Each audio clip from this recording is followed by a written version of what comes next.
اللهم صل على محمد وعلى آل محمد كما صليت على إبراهيم وعلى آل إبراهيم إنك حميد مجيد اللهم بارك على محمد وعلى آل محمد كما باركت على إبراهيم وعلى آل إبراهيم إنك حميد مجيد الحمد لله আমরা আল্লাহ তাআলার কাছে শুকরিয়া আদায় করছি যে মহান আল্লাহ তাআলা রব্বুল আলামিন আমাদেরকে আল্লাহ পাক রব্বুল আলামিনের ঘরে জুমার দিনে আগে আসার তৌফিক দান করেছেন। এজন্য সেই মহান মালিকের দরবারে প্রাণ খুলে শুকরিয়া আদায় করছি আলহামদুলিল্লাহ। দুরূদ পড়ছি, সালাম করছি সেই মহান মানবতার মুক্তির দূত বিশ্ব নবী জনাব রাসূলুল্লাহ সাল্লাল্লাহু আলাইহি ওয়াসাল্লামের প্রতি। আল্লাহ তাআলা রব্বুল আলামিন যাকে কোরআনের মতো নিয়ামত দান করেছেন, আল্লাহ তাআলা তার সাথে সাথে আল্লাহ তাআলা আমাদের দাম বাড়িয়ে দিয়েছেন। সুবহানাল্লাহ। আমি আজকের খুতবার আমাদের যে বাকি অংশ ছিল এটা আমরা আলোচনা করব। রাসূল কারীম সাল্লাল্লাহু আলাইহি ওয়াসাল্লামের চিকিৎসা পদ্ধতি আমরা আলোচনা করতেছিলাম। আল্লাহ রাসূল সাল্লাল্লাহু আলাইহি ওয়াসাল্লাম যে চিকিৎসা পদ্ধতি অবলম্বন করে একজন আবু বকর তৈরি করেছিলেন, একজন ওমর তৈরি করেছিলেন, একজন ওসমান তৈরি করেছিলেন, একজন আলী রাদিয়াল্লাহু তাআলা আনহু তৈরি করেছিলেন, আমরা সেই চিকিৎসা পদ্ধতি সম্পর্কে আলোচনা করছিলাম। রাসূল কারীম সাল্লাল্লাহু আলাইহি ওয়াসাল্লাম তিনি যে পদ্ধতি অবলম্বন করেছেন সেটি হলো ইয়াতলু আলাইহিম আয়াতিহি ওয়া ইউযাক্কিহিম। তিনি মানুষদেরকে কোরআন দিয়ে পবিত্র করেছেন, কোরআন দিয়ে মানুষের আত্মাকে এমনভাবে পবিত্র করেছেন যেটা একবার পরিবর্তন হয়েছে, এই পরিবর্তনকৃত আত্মা মানুষটি এমনভাবে পরিবর্তন হয়েছে কিয়ামত পর্যন্ত এরকম মানুষ আর আসবে না। আল্লাহ রাসূল সাল্লাল্লাহু আলাইহি ওয়াসাল্লাম আমাদের যে রোগ, আত্মার রোগ, এই রোগের 10টি রোগ সম্পর্কে আমরা আলোচনা করতেছিলাম। 2টি আমরা বলেছিলাম, এক নম্বর হলো লোভ, আরেকটি হলো আমাদের কৃপণতা, বখিল।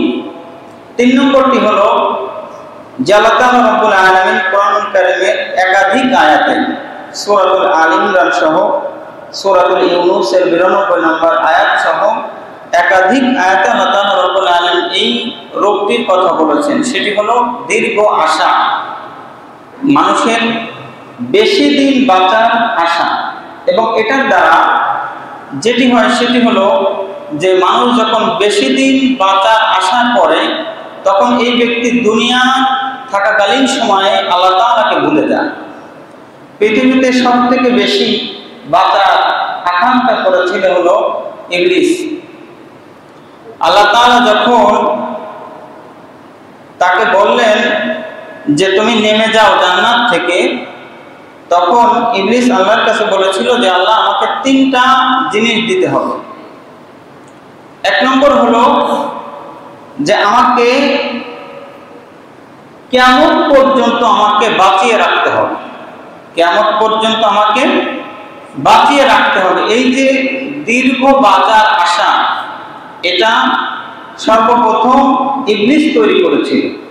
2 নম্বর সে বলেছিল যে আল্লাহ আমাকে যেন কেউ দেখতে না পারে, কারণ আমি যখন মানুষের ভিতরে আমি যখন মতভেদ তৈরি করব, তাদের ভিতরে যখন আমি দুইজনের ভিতরে বিরোধ করে তাদের মধ্যে গ্যাঞ্জাম তৈরি করে দিব, তখন যদি তারা আমাকে দেখে যে আমাদের ভিতরে এই মারামারি তৈরি করে ইবলিস চলে যাচ্ছে, তখন তারা আমাকে আগে পিটাবে। সুতরাং আমাকে যেন কেউ না দেখে এটার ব্যবস্থা করতে হবে। এবং আমি মানুষের শিরায় দিয়ে আমি মানুষকে ধোঁকা দিব, মানুষের নাকের ভিতর থেকে আমি প্রবেশ করে আমি যেখান থেকে ইচ্ছা আমি বের হব, কিন্তু এই জিনিসটা আমাকে দিতে হবে কিয়ামত পর্যন্ত। তাহলে সর্বপ্রথম দীর্ঘ আশা এটা করেছে ইবলিস। মানুষ যখন দীর্ঘ আশা করে তখন এই দীর্ঘ আশা তার জন্য কাল হয়ে দাঁড়ায়। যেমন সূরাতুল ইউনূসের মধ্যে আল্লাহ তাআলা রাব্বুল আলামিন বলছেন যে আমি ফিরআউনের লাশটিকে আমি আল্লাহ তাআলা রাব্বুল আলামিন সংরক্ষণ করে রেখেছি, আগামী প্রজন্ম যারা আসবে তারা যেন এটা দেখতে পারে। লিতাকুনু খালফাকা আয়া, এটা আমি সংরক্ষণ করে রেখেছি যেন যত প্রজন্মের পর প্রজন্ম আসবে তারা যেন দেখতে পারে যে পৃথিবীতে ফিরআউন যে দীর্ঘ আশা নিয়ে সে বাঁচতে চেয়েছিল, এবং একটা পর্যায়ে সূরাতুন নাজিয়াতের মধ্যে আল্লাহ তাআলা বলছেন সে ফাকালা রাব্বুকুমুল আ'লা, সে ঘোষণা করে দিয়েছিল যে আই অ্যাম গড, আমি হলাম তোমাদের প্রভু। সুতরাং যে ব্যক্তি প্রভু হয় তার তো আর মরণ নাই। এই প্রভু ঘোষণা করে সে যখন ঘোষণা করেছিল যে ফাকালা আনা রাব্বুকুমুল আ'লা, আমি তোমাদের প্রভু, এবং এটা সে ভেবেই নিয়েছিল যে দীর্ঘদিন আমি যেহেতু বাঁচবো, এই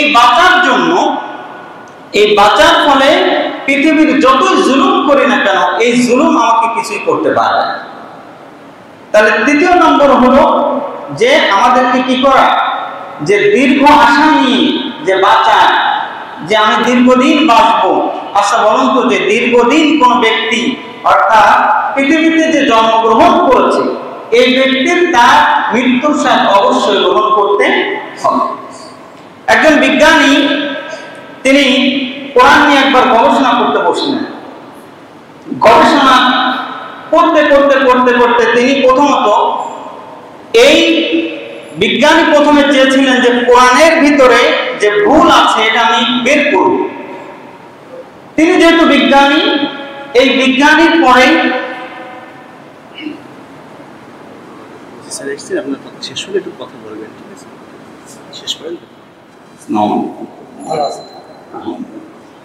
ধরার জন্য কোরআন নিয়ে তিনি বসলেন। মুসলমানরা তো কোরআন পড়ে না মুসলমানরা কোরআন পড়ে না, মুসলমানরা কোরআন বুঝে না। মুসলমানরা যদি কোরআন পড়তো, কোরআন বুঝতো, তাহলে একজন ভাই আরেকজনের ভাইয়ের মাথার উপরে বাড়ি মারতে পারত না, ঠিক না বলেন? মুসলমানরা যদি কোরআন বুঝতো, একজন ভাই আরেকজন ভাইয়ের জমি কখনো নিতে পারত না।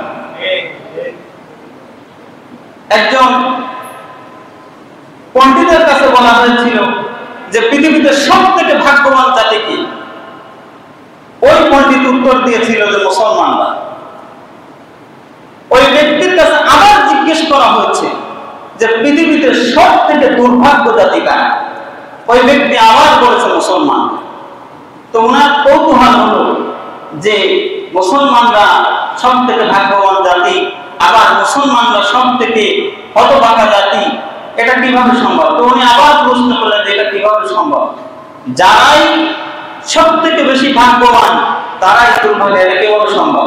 তো ওই পণ্ডিত বলতেছে যে আল্লাহ তাআলা রব্বুল আলামিন পৃথিবীর সর্বশ্রেষ্ঠ গ্রন্থ যে জাতির উপরে প্রেরণ করেছেন, যে জাতি সবথেকে ভাগ্যবান, অথচ এই জাতি কোরআন নিয়ে গবেষণা করে না, এই জাতি কোরআন পড়ে না, এই জাতি কোরআন নিয়ে তাদের মীমাংসাগুলি সবকিছু তারা এই কোরআন দিয়ে তারা সমস্যাগুলি সমাধান করতে জানে। তো যাদেরকে আল্লাহ তাআলা চুজ করেছেন ভাগ্যবান হিসেবে, এই জাতি যদি কোরআন না বুঝে তাহলে তো অবশ্যই এ জাতি হতাশাগ্রস্ত হবে। এ জাতির উপরে মানুষ জালিমরা এই জাতির উপরে অবশ্যই এ জাতির উপরে নিপীড়ন চালাবে। এদের এখান থেকে উত্তরণের পথ তারা খুঁজে পাবে। তো এই যে দীর্ঘ আশা, 3 নাম্বার হলো দীর্ঘ আশা, যে বেশি দিন আমি বাঁচবো, বেশি দিন বাঁচবো। তো ওই বিজ্ঞানী যখন কোরআন খুলে নিয়ে বসেছে, তখন এই আয়াত যখন একটার পর একটা আসতেছে, তখন আল্লাহ তাআলা রব্বুল আলামিন বলেন কুল্লু নাফসিন যায়িকাতুল মাউত। এই আয়াত যখন তিনি পড়েছেন যে প্রত্যেকটা প্রাণী মৃত্যুর স্বাদ গ্রহণ করতে হবে। বিজ্ঞানী তাওরাতের অংশ পড়েছে, জাবুরের অংশ পড়েছে, ইনজিলের অংশ পড়েছে, Old Testament, New Testament, Bible, Zend Avesta সব তার পরে যখন এই আয়াতের কাছে কোরআনের কাছে এসেছে তখন এটা তিনি আর খণ্ডন করতে পারেন নাই।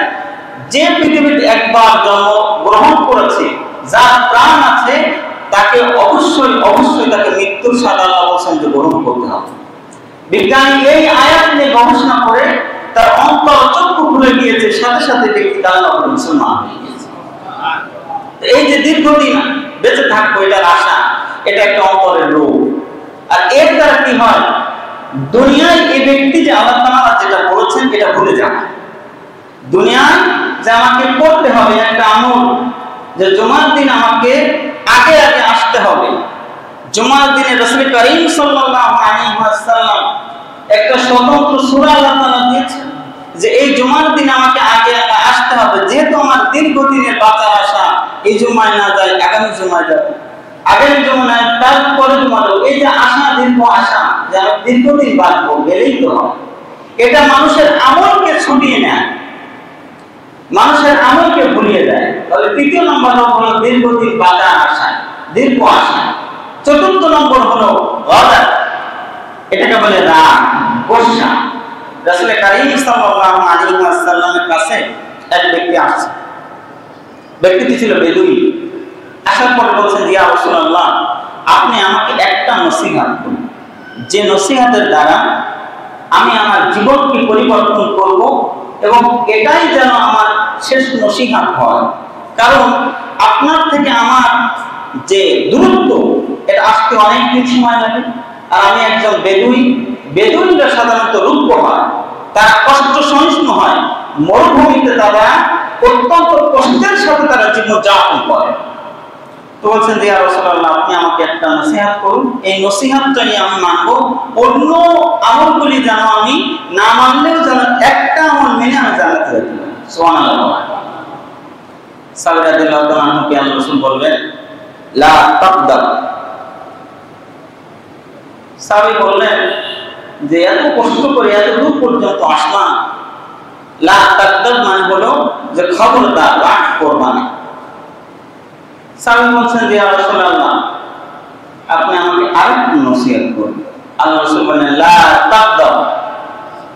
সাবি রাদিয়াল্লাহু তাআলা আবার বলছেন যে ইয়া রাসূলুল্লাহ, আপনি আমাকে আরেকটু নসিহত করুন। আল্লাহ রাসূল আবার বলেন, লা তাকদাব, খবরদার, রাগ করবা না। সাবির রাদিয়াল্লাহু তাআলা উঠলেন, উঠার পরে চলে গেলেন। এই একটা আমল আল্লাহ রাসূল শিখালেন যে খবরদার, রাগ করবা না। কারণ একজন ব্যক্তিকে রাগই তাকে শেষ করে দিতে পারে, ঠিক কিনা বলেন? আমরা যখন বউকে পিটাই তখন কিসের কারণে পিটাই?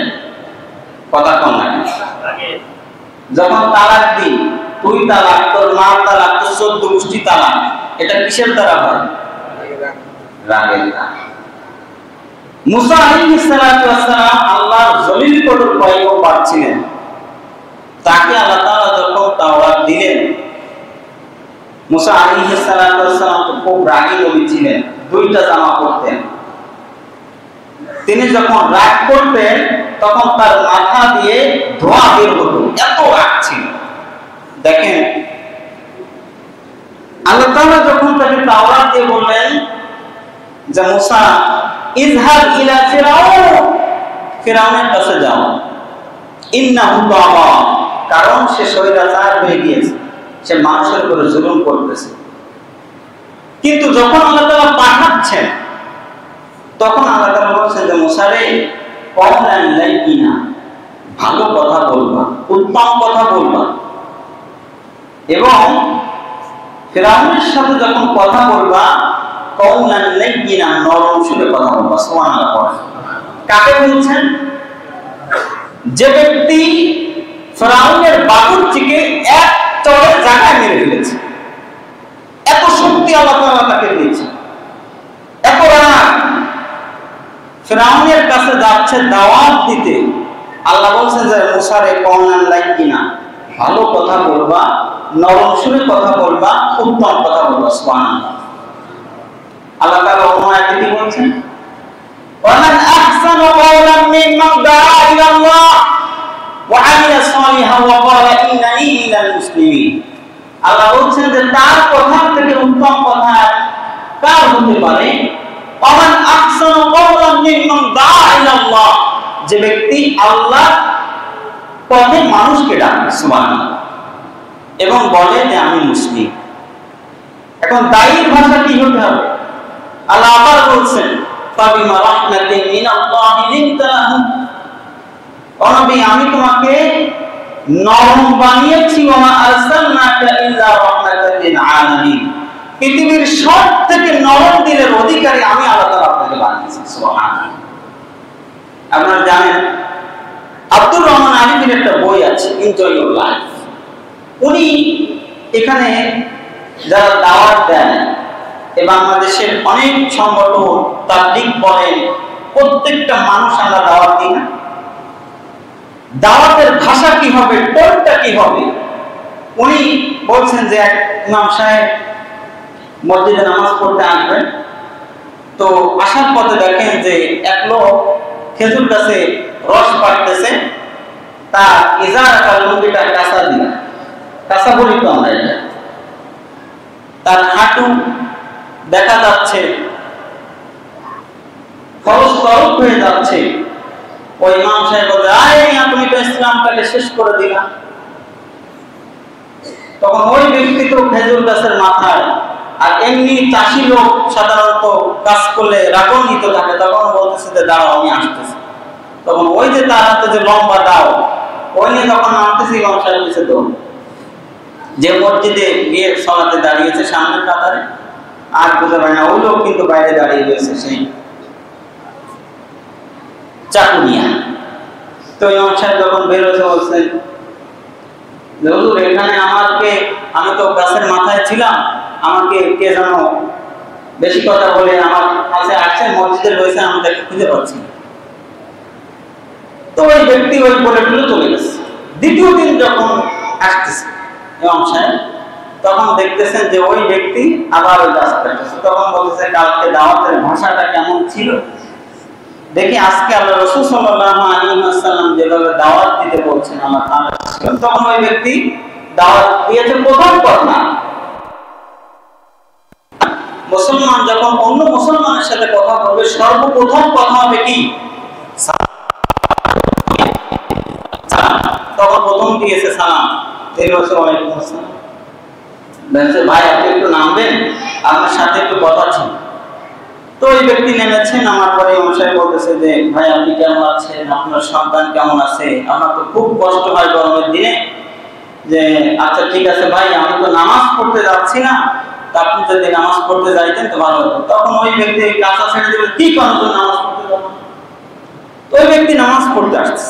আসার পরে ওই ব্যক্তি এবার ওই হুজুরকে বলছে, হুজুর কালকে যে লোক আসছিল আমার দাওয়াত দিতে, আমি তো গাছের মাথায় ছিলাম, ওই লোককে যদি পাইতাম তো তার খবর ছিল। তখন ওই ব্যক্তি বসে, আরে গতকালকে যদি আফশাউস সালাম প্রথম কথা আমার সালাম হতো, তাহলে এই ব্যক্তি গতকালকে নামাজটাও আমার সাথে পড়তো। সুবহানাল্লাহ। এটা হলো যে লা তাকদার, যে খবরদার রাগ করা যাবে না। মুসা আলাইহিস সালাতু ওয়াস সালাম সর্বপ্রথম ফিরআউনকে দাওয়াত দিয়েছিলেন, রাগের স্বরে নরম করে তাকে দাওয়াত দিয়েছিলেন। তো এজন্য যদি আল্লাহ তাআলা রব্বুল আলামিন এটাকে সাক্ষী হিসেবে ফিরআউনের ঘটনাকে বিভিন্ন জায়গায় এনেছেন যে তার কপালে ঈমান নসিব হয় নাই, কিন্তু শিক্ষকতা একজন মানুষকে, একজন ব্যক্তিকে শেষ করার জন্য রাগই তার যথেষ্ট। একটা জাতিকে ধ্বংস করার জন্য একজন ব্যক্তির রাগই একটা জাতিকে ধ্বংস করে দিতে পারে। একজন ব্যক্তির রাগ একটা জাতির তার সর্বনিম্ন পর্যায়ে এই ব্যক্তিকে নিয়ে চলে আসতে পারে। এই জন্য রাগ করা যাবে না। এটা হলো চতুর্থ নম্বর। এখন তো ৬টি রয়েছে, আমাদের সময় কম। আমরা এই যে রাগের ক্ষেত্রে আল্লাহ রাসূল সাল্লাল্লাহু আলাইহি ওয়াসাল্লামের পয়েন্ট অফ ভিউ কি ছিল, তিনি কিভাবে রাগ করতেন? তিনি শরিয়াত বিরোধী যদি কোনো কিছু তার সামনে দেখতেন, আল্লাহি তার চেহারাটা লাল হয়ে যেত।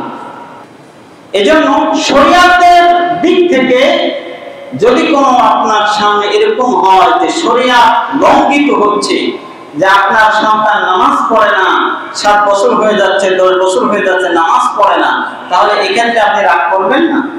অবশ্যই আপনাকে রাগ করতে হবে। 7 বছরে আপনি নামাজের তাকিদ দিবেন, 10 বছর যদি মসজিদে না যায় তারপরে প্রহার করতে হবে। এটা হলো লা তাকদা বের যায়। তো এই জন্য আমরা যারা আছি যে আল্লাহ তাআলা যেন আমাদের রাগকে আল্লাহ তাআলা কমিয়ে দেন, বলুন আমিন।